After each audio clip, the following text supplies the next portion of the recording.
So I'm Sarah Hulsey. I'm Drew Hulsey. We are climbers based out of Nashville, so we're excited to be here in Chattanooga. This is where we spend a lot of our winter climbing time. So we just wanted to share a little bit about our journey and our mission with climbing. So I started climbing in 2019 after I saw the movie. You probably heard of it, Free Solo. It kind of got me stoked on the sport, and I didn't know if I could do it or not because of my size.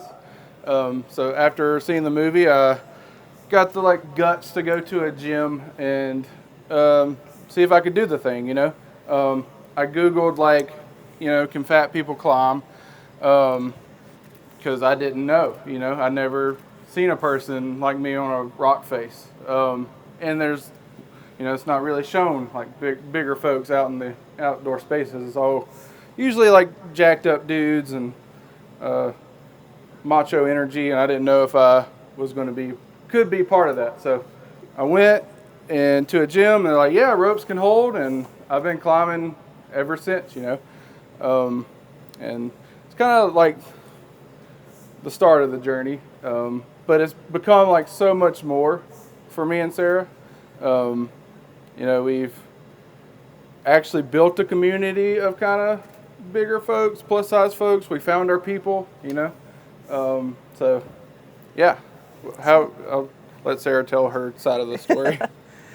So when Drew told me about going to see the movie Free Solo, I didn't want to go. I was like, we don't rock climb. What's the point? He said it's going to be a pretty Nat Geo movie. We should go see it. So I agreed, and next thing you know, Drew's doing all this research, and he's telling me all about it, and I could just tell that he had really found something that he wanted to pursue and just explore. So Valentine's Day of 2019, we ended up in the gym. It's our pictures from our first visit over there. And then by August, we were on our first outdoor trip with our gym.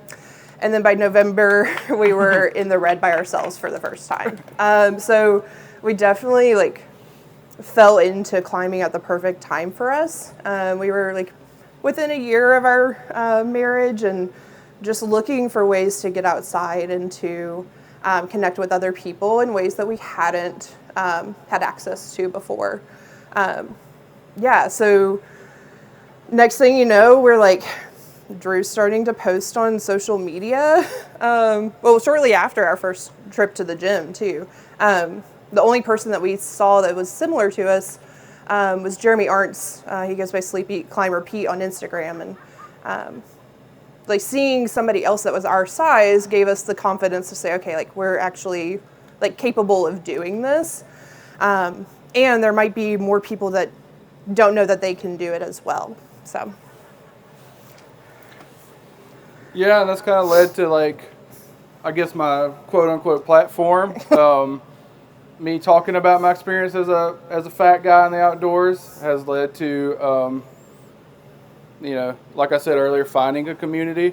And I started kind of writing about my experience, and that got some more traction. It got more, relatable, and I ended up in a climbing magazine. I don't know how I ended up there, but just telling my story, and showing up, led to that, because I kind of wanted, I didn't mean to be the guy that's everyone can relate to. I just wanted to post my climbs, but it turned into people being yeah, I also feel these same thoughts. I also can relate to being in a bigger body.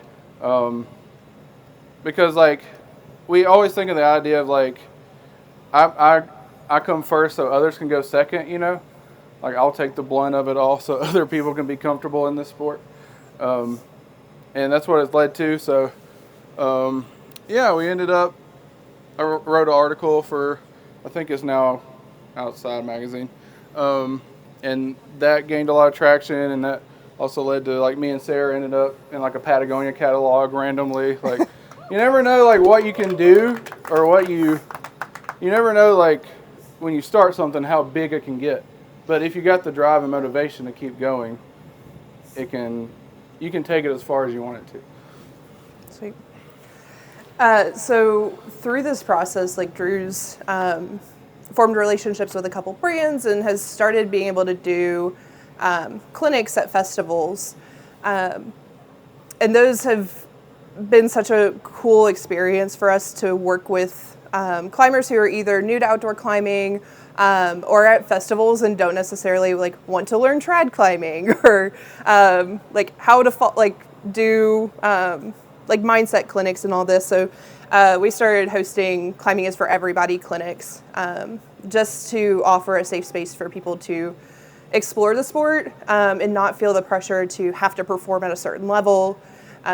We always try to do these clinics in spaces that have like 5-3, 5-4 routes so that they're accessible to people that normally didn't have that access at climbing festivals.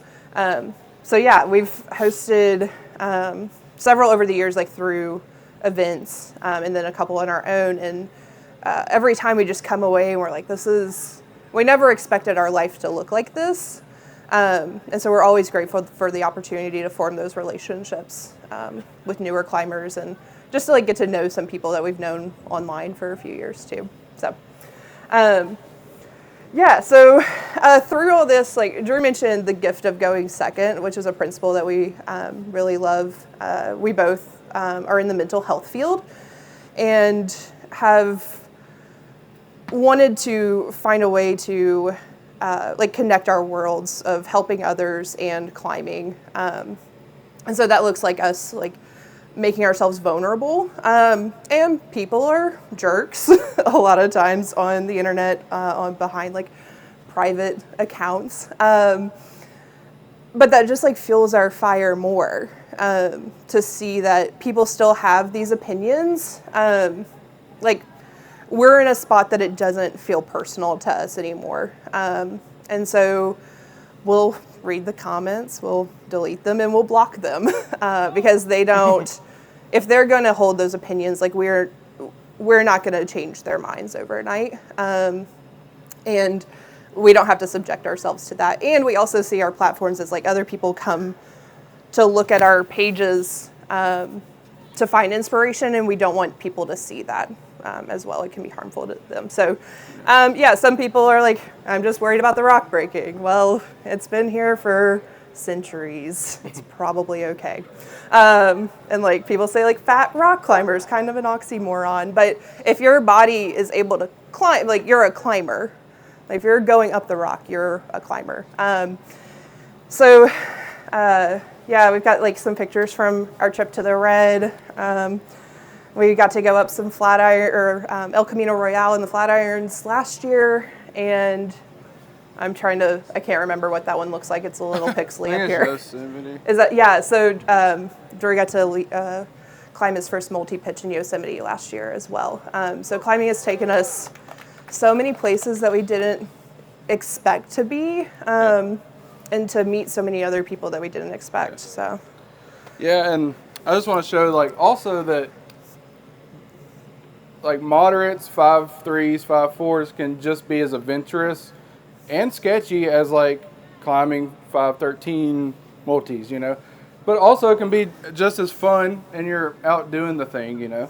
And you should be proud of that. Like you should be proud that you got your body where it is. Like climbing my first multi in Yosemite was huge for me because something clicked in my mind like, oh, I can climb big walls in Yosemite. Like you don't think you can do that because what you see is like what you see in documentaries and climbing media is just tryhards.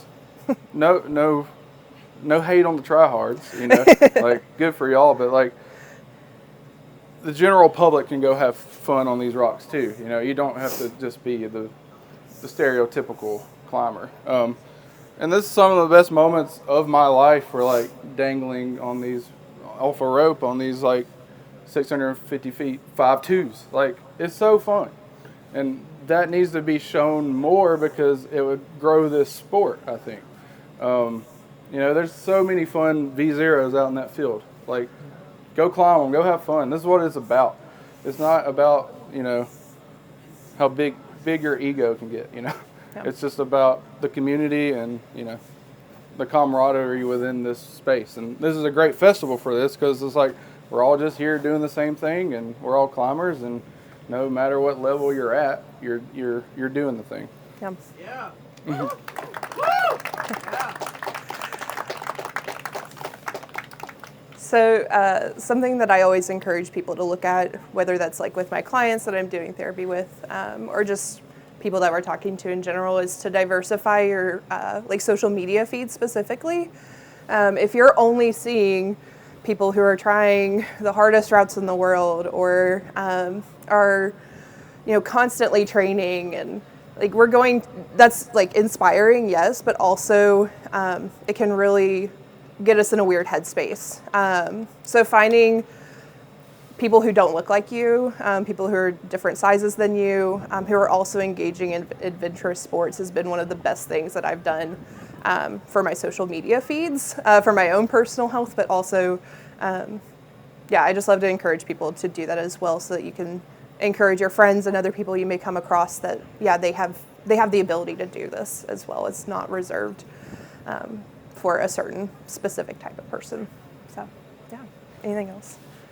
Any other slides? No. Yeah. Cool. Sweet. So we'll wrap up here. We would love to talk with y'all more, so feel free to come up and say hi while we're out today. Yep.